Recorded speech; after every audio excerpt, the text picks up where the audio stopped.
51వ కీర్తన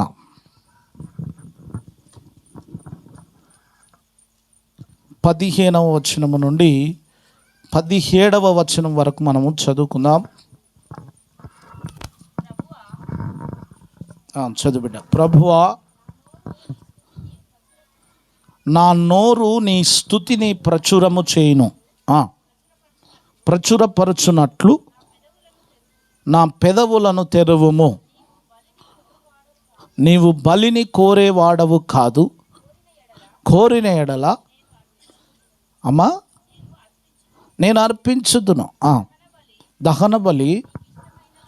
దహన బలి నీకు ఇష్టమైనది కాదు.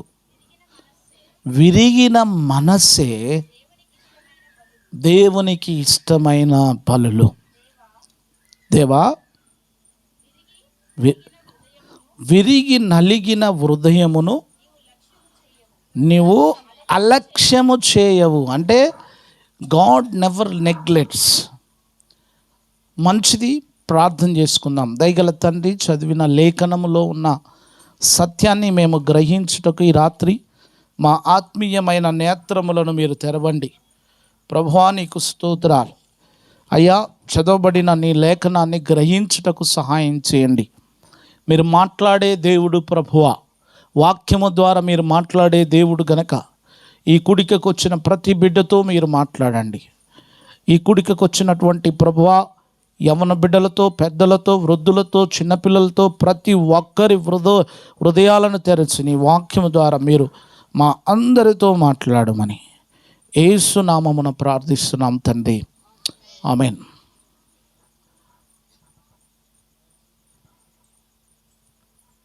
నిన్న నా మెడిటేషన్లో నేను వాక్యం వింటున్నప్పుడు నా స్నేహితుడు ఒకైన పాశ్చాత్య దేశాల్లో ఉంటాడు. ఆయన వాక్యము తరచూ నేను వింటూ ఉంటాను. ఆయన తెలుగులో బోధించడు, ఇంగ్లీష్లో బోధిస్తూ ఉంటాడు. ఆయన నిన్న మాట్లాడుతూ ఆయన డివోషన్లో ఆయన మాట్లాడిన మాట ఏంటంటే, when you are going through with the pain, నా మాట వినండి అందరూ, when you have a pain, God have a plan అన్నాడు. నీలో పెయిన్ గనక, నీ హృదయములో ఒకవేళ కనుక ఒక బాధ గుండా నువ్వు వెళ్తుంటే దేవునికి ఏదో ప్లాన్ ఉంది నీ పట్ల అన్నాడు. దేవునికి స్తోత్రం కలుగును గాక. హల్లెలూయా. When you have a pain, God have a plan. కష్టం వెనుక, బాధ వెనుక, దుఃఖం వెనుక దేవుని యొక్క ప్రణాళిక దేవుడు ఏదో మనకు పెట్టి ఉంచాడు. గమనించండి ప్రియులారా, దేవుడు దహన బలిని మన నుండి అడగట్లేదు. ఇప్పటిదాకా సహోదరుడు మాట్లాడుతూ దేవుడు అంగులు ఐశ్వర్యాలు దేవుడు ఈ భూమి మీద మనకిస్తే అది ఆశీర్వాదం కాదు. అవి కలిగి ఉన్న వారిని చూసి మనం ఈర్ష్యపడుతూ ఉంటాం. నాకెందుకు కలగట్లేదని ఈర్ష్యపడుతూ ఉంటాం. క్రైస్తవ యొక్క విశ్వాసం ఏంటంటే, బాహ్య సంబంధమైన ఆశీర్వాదం కంటే పరలోక సంబంధమైనటువంటి ఒక గృహాన్ని దేవుడు మన కొరకు నిర్మాణం చేస్తున్నాడు. అందుకే మన నేత్రములు ఆత్మీయ నేత్రములుగా తెరవబడాలి. ఇక్కడ దేవుడు మన నుండి కోరుకునేది ఏంటి? నీ దగ్గర ఉన్నటువంటి ధనాన్ని దేవుడు కోరట్లేదు, కానీ నీ దగ్గర ఉన్నటువంటి బలిని దేవుడు కోరట్లేదు, కానీ దేవుడు నీ నుండి ఇక్కడికి కోరేటువంటిది ఏంటంటే విలిగి నలిగినటువంటి ఒక హృదయాన్ని. బ్రోకెన్ హార్ట్, విరిగి నలిగిన హృదయము మనలో నుండి దేవుడు కోరుతూ ఉన్నాడు. మీకు ఒక మాట ఈరోజు నేను ఒక ప్రత్యేకమైన అంశాన్ని మీతో మాట్లాడాలనుకుంటున్నాను. విరిగి నలిగిన హృదయమే, విరిగి నలిగిన జీవితాలే ఒక దినాన దేవుడు వెలిగే జీవితాలుగా చేస్తాడు. చప్పట్లు కొడదాం. వెలిగే జీవితాలు. నువ్వు విరిగిపోయినప్పుడు, నలిగిపోయినప్పుడు, నువ్వు కృంగిపోయినప్పుడు ఎక్కడ కూడా దిగులు పడొద్దు. మనం ఎక్కడ కూడా సందేహపడొద్దు. నీ నోరు దేవుణ్ణి స్తుతించగలగాలి. 15వ వచనంలో అంటాడు భక్తుడు, నా నోరు నిన్ను స్తుతిస్తూ ఉంది, నా నోట నేను స్తుతులు చెల్లిస్తూ ఉన్నాను, నా నోట నిన్ను నేను మహిమపరుస్తూ ఉన్నాను. మీరు ఎప్పుడైనా మన యూట్యూబ్ ఛానల్లో శామ్యుల్ కరుణాకర్ అనేటువంటి యూట్యూబ్ ఛానల్లో మీరు చూడండి, ఒక ప్రసంగాన్ని మనం చేసాం. అందులో ఎంతమంది విన్నారో నాకు తెలియదు, కానీ tongue is a deadly poison, మన నాలుక మరణకరమైంది అనే ఒక వర్తమానాన్ని చేశారు. మీరు వినండి. తర్వాత మన నాలుకతో దేవుని స్తుతించాలి, మన నాలుకతో దేవుని మహిమపరచాలి. నాలుకతో దేవుని స్తుతిస్తున్నప్పుడట మన హృదయం అంట విరిగి నలిగిన హృదయంగా మారిపోతుంది.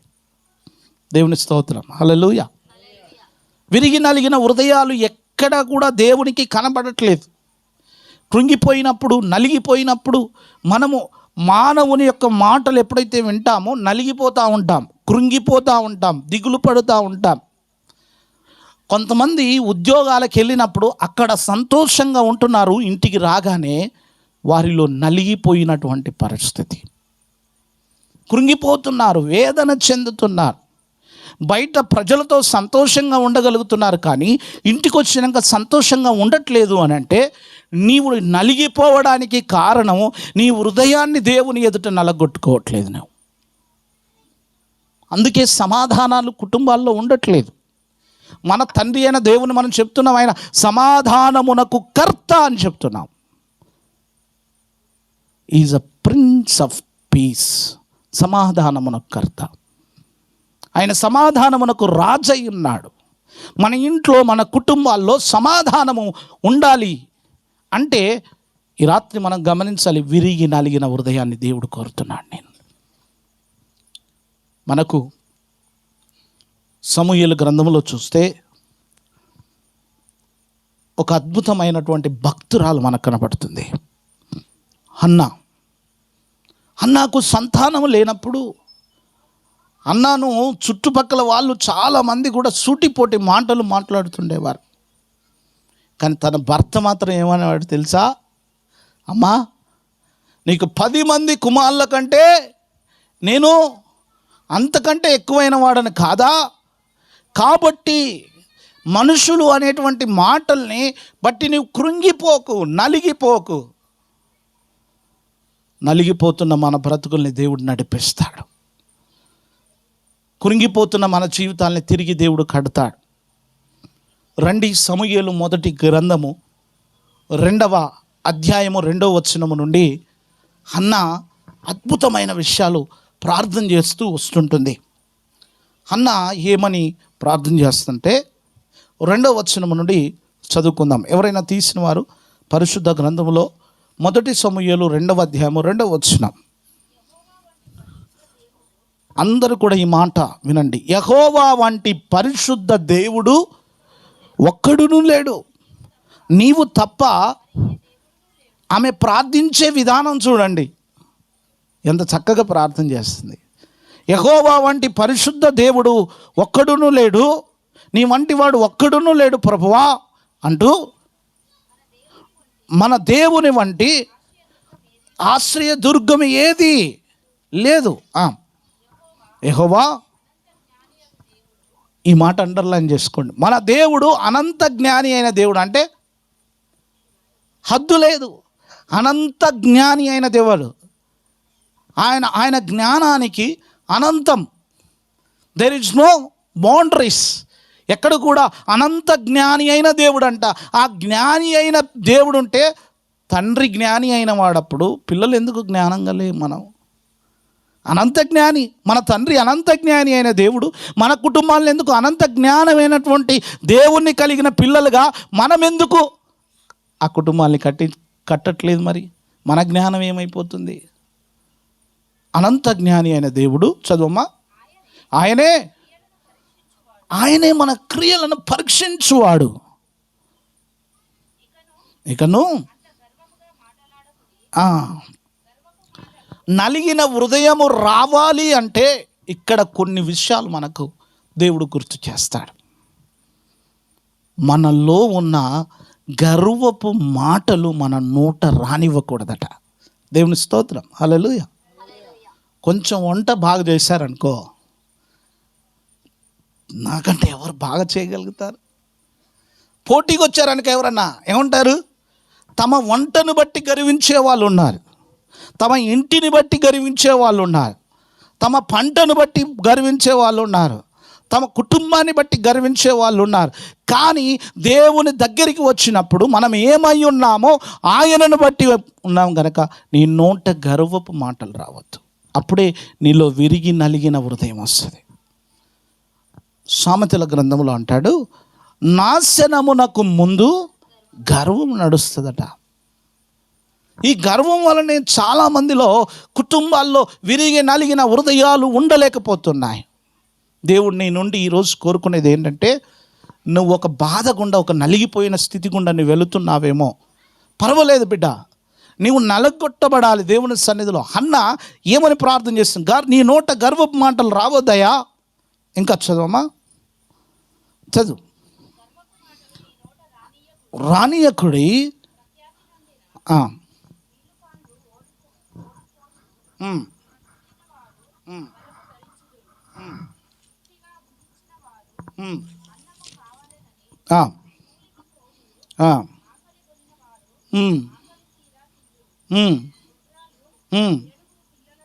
ఎప్పుడు పరిస్థితులు ఒకేలాగా ఉండవు అని చెప్తుంది ఆమె. గమనించండి, ఎప్పుడు పరిస్థితులు ఒకేలా. తృప్తిగా తిన్నవాడు కూలికి పోవాల్సి వస్తుంది. ఈరోజు గొడ్రాలు అనేటువంటి వాళ్ళకు 7 పిల్లలు కావచ్చు. కాబట్టి ఎప్పుడు ఒకేలాగా పరిస్థితి ఉండదు కనుక నీ నోట గర్వపు మాటలు రానియకండి అని చెప్తూ ప్రార్థన చేస్తుంది. చదువు.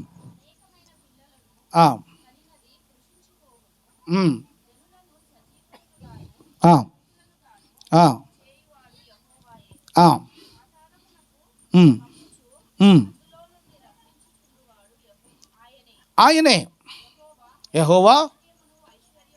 అమ్మ, ఈ మాట అందరు కూడా అండర్లైన్ చేసుకోండి. చాలా అద్భుతమైనటువంటి మాట. యెహోవా దారిద్ర్యమును ఐశ్వర్యమును కలుగజేయువాడును, కృంగజేయువాడును, లేవనెత్తువాడును ఆయనే. మనకు ఆశ్చర్యం వేస్తూ ఉంటుంది, ఈ కృంగజేస్తాడా? కృంగిపోయినటువంటి మన స్థితిని కూడా లేవనెత్తేవాడు ఆయనే. మన దారిద్ర్యానికి ఐశ్వర్యం ఇచ్చేవాడు కూడా ఆయనే. కొంతమందిలో ఏంటి అనంటే, దేవుని ఆశీర్వాదాలు వాళ్ళు చూడలేకపోతున్నారు. ఆశీర్వాదం అంటే మళ్ళీ చెప్తున్నాను, మెటీరియల్గా కాదు. బ్లెస్సింగ్ అంటే ఏంటంటే, ఇదిగో ఇప్పటిదాకా సహోదరుడు చెప్పాడే, నా ఇంట్లో సమాధానం, నా ఇంట్లో శాంతి, నా ఇంట్లో ప్రేమ, నా ఇంట్లో ఆప్యాయతలు, ఇవి కలిగి ఉన్నప్పుడు మన ఇంట్లో అద్భుతమైనటువంటి దేవుని యొక్క ఆశీర్వాదాన్ని మనం పొందామని గమనించాలి. ఎన్ని ఉన్నా కానీ కొన్నిసార్లు కుటుంబాల్లో సమాధానం ఉండదు. ఎంత సంపాదించినా కానీ చినిగిపోయిన సంచిలో వేసినట్టుగా ఉంటుంది వారి యొక్క సంపాదన. నెల వచ్చే వారికి మరలా వెతుకులాట. నెల వచ్చేసరికి వారి జీవితంలో పిల్లలకు ఎలా ఫీజులు కట్టాలి, ఎలా ఉండాలి, మా జీవితాన్ని ఎలా నిలబెట్టుకోవాలి, నేను ఏ విధంగా ఉంటే బాగుంటుందని మరల వెతుకులాటలో మనం ఉండిపోతాం తప్ప దేవుని యొక్క ఆశీర్వాదాన్ని, ఈరోజు దేవుడు నాకు ఇచ్చాడు కదా, నేను దేవునికి ఇవ్వాలి అనేటువంటి ఒక క్రమశిక్షణ భావాన్ని అలవర్చుకోలేకపోతున్నాను. మన దేవుడు క్రమము కలిగిన దేవుడు. గుర్తుపెట్టుకోండి, దేవుని స్తోత్రము కలుగును గాక. కాబట్టి క్రమాన్ని కలిగి ఉండాలి, అప్పుడే సమాధానం ఉంటుంది, అప్పుడే మనకు దేవుడు ఆశీర్వాదమును ఇస్తాడు. గమనించండి, ఇంకొక మాట రాశాడు అక్కడ, చదవమ్మా, 8వ వచనం చదువు. దరిద్రులను అధికారులతో, అబ్బా ఎంత చక్కటి మాట. దరిద్రులను ఏం చేస్తాడట?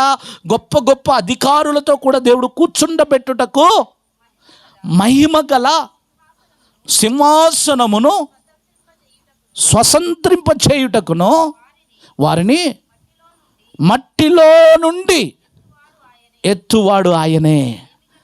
లేమి గల వారిని, ఈ మాట అండర్లైన్ చేసుకోండి, నువ్వు ఎప్పుడైతే విరిగి నలిగి ఉంటావో పెంట కుప్పలో నుండి లేవనెత్తువాడు ఆయనే. దేవుని స్తోత్రం, హల్లెలూయా. ఎంతమంది నా జీవితం పెంట కుప్పలాగా అయిపోయింది. కొంతమంది నిజంగా నోరు తెరిస్తే పెంట కుప్పలాగా మాట్లాడేస్తూ ఉంటారు. కొంతమంది నోట దేవుణ్ణి స్తుతించడం మానుకున్నారు. వాక్యం చదవడం మానుకున్నారు, దేవుణ్ణి ఆరాధించడం మానుకున్నారు. నువ్వు ఏ సమస్య గుండా వెళుతున్నా, ఏ శ్రమ గుండా వెళుతున్నా, నీవు దేవుని దగ్గర ఉదయకాలమే లేచి నలిగిన హృదయముతో దేవునికి ఒక బలి అర్పించు. ఆ రోజు నీ ఇంట్లో సమాధానం ఉంటుంది. 11 అయినా మనం లేవం, 10 అయినా లేవం, 8 అయినా లేవం, 9 అయినా లేవం. మన పిల్లలు వేసి ఎలా ప్రార్థన చేస్తారు? నా కుమారులు ఇద్దరిని బట్టి నేను దేవుని స్తుతిస్తున్నాను. వారు మాతో పాటు లేచి ప్రార్థనలో ఉంటారు, మాతో పాటు కుటుంబ ప్రార్థనలో ఉంటారు. వాళ్ళ మమ్మీ ప్రార్థన చేయకుండా ఆహారం పెట్టదు. ఈరోజు వారిని బట్టి నేను గర్విస్తూ ఉన్నాను. ఎందుకు అంటే ప్రార్థన నా పిల్లలకు నేను ఇచ్చిన ఆస్తి, ప్రార్థన నా పిల్లలకు నేను ఇచ్చినటువంటి ఐశ్వర్యం. ఈరోజు నీ ఇంట్లో నీవు ఇంకా పెంట కుప్పలో ఉన్నట్టుగానే మన పరిస్థితులు ఎందుకుంటున్నాయంటే, ఆయన పెంట కుప్పలో నుండి లేవనెత్తడానికి దేవుడు సిద్ధంగా ఉన్నాడు, కానీ నీలో విరిగి నలిగిన హృదయం ఇంకా లేదు. అందుకని ఆయన అంటున్నాడు, నీ దగ్గర నుండి నేను కోరే బలి ఏంటో తెలుసా నాయన? విరిగి నలిగిన హృదయం. చదువు ఆ మాట. పెంట కుప్పలో నుండి లేవనెత్తువాడు ఆయనే. భూమి యొక్క కంబాలన్నీ ఎవరి వశంలో ఉన్నాయట? జస్ట్ ఈ భూమిని ఇలా నిలబెట్టాడు. ఆ కంబాలన్నీ ఎక్కడున్నాయి? నిన్న ఢిల్లీలో ఎర్త్ క్విక్ వచ్చిందని న్యూస్ వచ్చేది. ఢిల్లీలో భూమి కదులుతుంది అంటే దేవుడు జస్ట్ ఆ కంబాలని ఇట్లా ఊపించాడు. భూమి యొక్క, మళ్ళీ చదవమ్మా, స్తంభములు యెహోవా వశం, లోకమును వాటి మీద ఆయన నిలిపి ఉన్నాడు. ఈ మాట ఎంత, మీరు ఒకసారి మళ్ళీ చదవండి. అంటే we're under control by God. దేవుని యొక్క సృష్టిలో దేవుడు మనల్ని కంట్రోల్ చేస్తున్న విధానం చూడండి. కానీ మన మనస్సును, మన హృదయాన్ని మాత్రం దేవుని ఎదుట నలగొట్టుకోవట్లేదు, కంట్రోల్లో పెట్టుకోవట్లేదు. తెల్లవారు లేస్తే చాలు సెల్ ఫోన్కి అడిక్ట్ అయిన కుటుంబాలు చూస్తున్నాను. పడుకునేటప్పుడు అంతే, ఆ సోషల్ మీడియాకి అడిక్ట్ అయిపోయారు.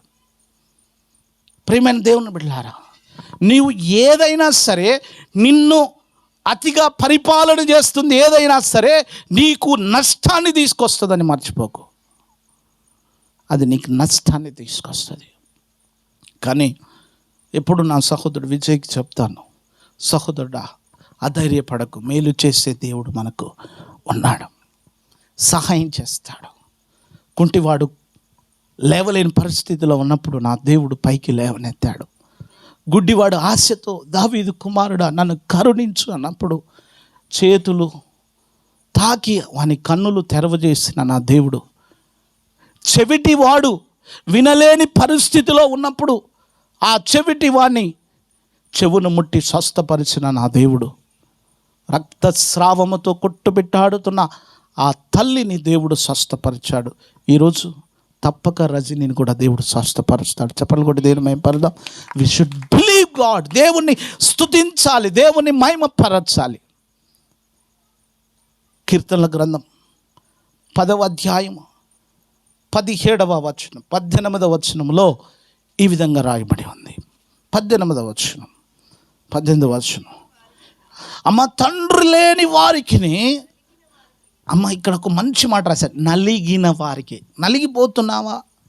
సమస్యల చేత నలిగిపోతున్నావా? ఈ మాట విను విజయ్, ఈ మాట అద్భుతంగా 10వ అధ్యాయం 18వ వచనం అండర్లైన్ చేసుకో. కీర్తనల గ్రంథం, నలిగిన వారికి, చదువు తల్లి, నలిగిన వారికిని న్యాయము తీర్చుటకై నీవు వారి హృదయమును స్థిరపరిచితివి. చెవియొగ్గి, నువ్వు నలిగిపోయి ఎప్పుడైతే దేవుని సన్నిధిలో ప్రార్థన చేస్తావో, నలిగిపోయి ఎప్పుడైతే దేవుని సన్నిధిలో కొట్టుమెట్టాడుతూ ఏడుస్తూ గోజాడుతూ దేవుని సన్నిధిలో నువ్వు నలిగిపోయి ప్రార్థన చేస్తావో, తప్పక నీ ప్రార్థన దేవుడు నిలబెడతాడు. హన్నా ప్రార్థన దేవుడు విన్నాడు. ఆమెను అందరూ తిట్టారు, అవమానపరిచాడు. నువ్వు మందు తాగావా, మత్తులో ఉన్నావా అన్నారు. కానీ ఆమె ప్రార్థన చేసింది. ఆమె గర్భములో ప్రవక్త అయిన సమూయేలు జన్మించాడు. చెప్పలు కొడదాం. ప్రవక్త అయిన ప్రార్థనకున్న బలం అలాంటిది. నలిగిన హృదయంతో ఈ రాత్రి ప్రార్థించగలిగినటువంటి అలవాటు మనం చేసుకోవాలి. ఎందుకో తెలుసా? నువ్వు ఇవ్వాల్సిన బలి ఏంటో తెలుసా? నలిగిన హృదయం, నలిగినటువంటి హృదయం. గమనించండి ప్రియులారా, నువ్వు ఎప్పుడైతే మనుషుల మాటల చేత నలిగిపోతావో అది ఇహలోక సంబంధమైనటువంటి సమస్యలను బట్టి కృంగిపోయేది. కానీ నీకు నీవుగా దేవుని సన్నిధిలోకి వచ్చి నలిగిపోయి మోకాళ్ళ మీద ఉండి ప్రార్థన చేస్తావో దానికి దేవుడు నీకు న్యాయం తీరుస్తాడు, న్యాయం తీరుస్తాడు. నాకు ఇప్పటికీ జయా సిస్టర్ అని మేడిపల్లి ప్రాంతంలో ఉంటుంది. తన భర్త మెదా కంపెనీలో పనిచేసేవాడు. మెదా కంపెనీ జోడిమెట్ల మీరు చూస్తే అక్కడ మెదా కంపెనీ అని ఒకటి ఉంటుంది.